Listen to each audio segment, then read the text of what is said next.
हाय, मैं जो आपको कहानी सुनाने वाला हूँ उसका शीर्षक है पूंछ की पूछ। मुझे पूरा यकीन है कि आप जानते हैं कि सांप और नेवला जानी दुश्मन है, लेकिन हमेशा ये बात नहीं थी। एक समय ऐसा भी था जब वे जिगरी दोस्त थे। आपको यकीन नहीं होता? तो चलिए मैं आपको एक कहानी सुनाता हूँ। बहुत समय पहले की बात है।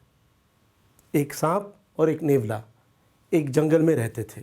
वे साथ खाते थे, खेलते थे और खूब सारी मस्ती करते थे।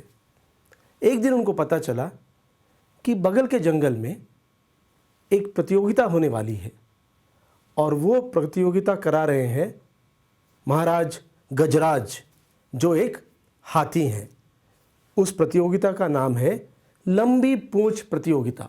सांप ने नेवले से कहा, दोस्त, मैं ऐसा करता हूँ कि तुम्हारी पूंछ को अपने मुंह में पकड़ लेता हूँ। सब सोचेंगे कि मेरा बदन तुम्हारी पूंछ है और इस तरह हम ये प्रतियोगिता जीत जाएंगे। नेवले को ये बात बड़ी अच्छी लगी और उसने कहा, चलो दोस्त, चलते हैं उस जंगल में। जंगल में जब पहुँचे तो महाराज गजराज ने घोषणा की कि लंबी पूंछ प्रतियोगिता में जो जो हिस्सा लेना चाहते हैं वो सामने की चट्टान पर जाकर बैठ जाएं और अपनी अपनी पूंछ लटका दें। अब आगे का हाल सुनाएंगे हमारे जो कमेंटेटर हैं उल्लू जी। उल्लू जी ने अपनी कमेंट्री शुरू की। उन्होंने कहा, वाह, देखिए क्या नज़ारा है भाइयों और बहनों, सारे जानवर अपनी अपनी पूंछ लटका कर कैसे बैठे हैं। और अब आगे बढ़ रहे हैं महाराज गजराज उनकी सूंड से हर एक पूंछ को नापने के लिए। वो देखिए, पहले प्रतियोगी हैं हमारे भालू जी। अरे, इनकी पूंछ तो दिखती ही नहीं है, ऐसे लग रहा है शुरू होने के पहले ही ख़त्म हो गई। जब गजराज ने भालू जी की पूंछ को नापा तो पता चला वो 1/4 सूंड की ही है। वो आगे बढ़े। बाघ जो इतने रोबीले हैं उनकी पूंछ भी 1 सूंड से कुछ ही ज़्यादा अधिक थी। फिर आगे बढ़े और नापते नापते लंगूर की तरफ पहुँचे। बाप रे बाप, लंगूर की पूंछ पूरी 4 सूंड लंबी है।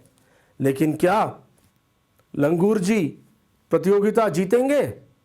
नहीं दोस्तों, खेल अभी बाकी है। आखिर में बैठे हैं नेवले जी, जिनको मैंने पहले कभी नहीं देखा। और महाराज गजराज पहुंचे वहां। 1 सूंड, 2 सूंड, 3 सूंड, 4 सूंड, 5 सूंड और चौथाई। अब चलिए महाराज गजराज के पास हम जाएं। महाराज गजराज ने घोषणा की, इस लंबी पूंछ प्रतियोगिता के विजयी हैं श्रीमान नेवले जी। सभी ने ताली बजाकर इस घोषणा का स्वागत किया। वहाँ इस मौके पर एक बहुत बड़े भोज की तैयारी की गई थी। सारे जानवर उस ओर बढ़े। हमारे नेवले भी भागे वहाँ और भागकर उन्होंने स्वादिष्ट पकवानों का आनंद लेना शुरू कर दिया। इधर सांप को बहुत गुस्सा आ रहा था और भूख भी बहुत लग रही थी। तो उसने क्या किया, उसने अपने मुंह को नेवले की पूंछ से अलग किया और खाना शुरू किया। कुछ देर बाद उसकी पूंछ पर धम से एक वजन पड़ा, भारी भरकम वजन। और उसने ऊपर देखा, वहां श्रीमान गजराज खड़े हुए थे।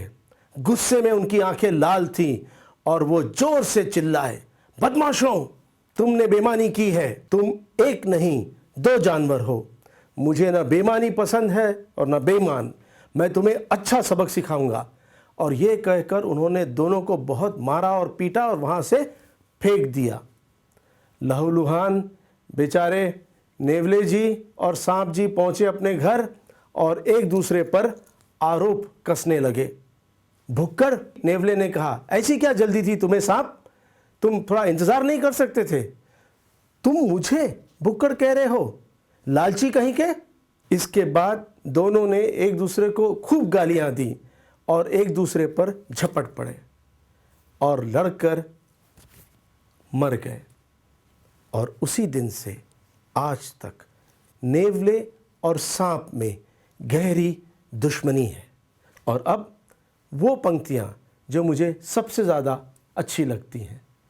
मस्त रहो, चुस्त रहो, तुम न कभी सुस्त रहो। यो